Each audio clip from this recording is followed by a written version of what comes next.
Today on Infertility TV, we are going to discuss whether vaping causes infertility.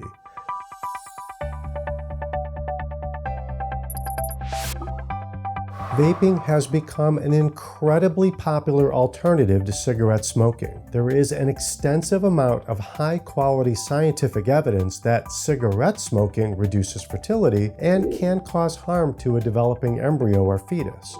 But vaping is very new. We do not yet have much information about the impact of vaping on fertility or pregnancy. Absence of evidence, however, does not mean safe. Let's look at some of the evidence we do have. Vaping can delay implantation.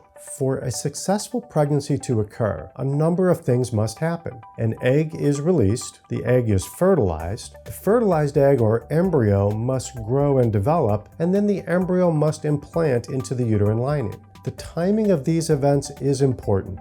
Even a perfectly normal embryo may not implant into the uterus if it tries to implant before or after the uterine lining is ready. This precise time is called the window of implantation. Recently, a study was performed in mice in which female mice were exposed to e-cigarette vapor, and then an attempt was made to mate them with males and produce baby mice or pups. Exposure to vaping didn't appear to affect the ability of the eggs to become fertilized, but did seem to delay how long it took the embryos to implant. Vaping can affect sperm function. Sperm is made in the testes. Scientists have examined the testes of laboratory animals such as rats. In the last year, there have been 2 studies which exposed rats to the e-cigarette liquid and then examined their testes to see if there was any impact on sperm. The results were very concerning. The first study found that the amount of sperm being produced in the rat testes was much lower.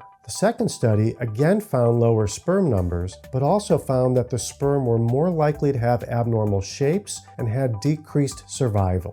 Our Infertility TV bottom line is this: until we have more data, it seems reasonable for both men and women who are trying to conceive to avoid using all tobacco products, including e-cigarettes. For more information about smoking and other lifestyle habits on infertility, check out this playlist. But before you go, be sure to like this video. If you have a suggestion for a new episode, leave it in the comments. And subscribe to Infertility TV now. It's like having a fertility specialist in your phone.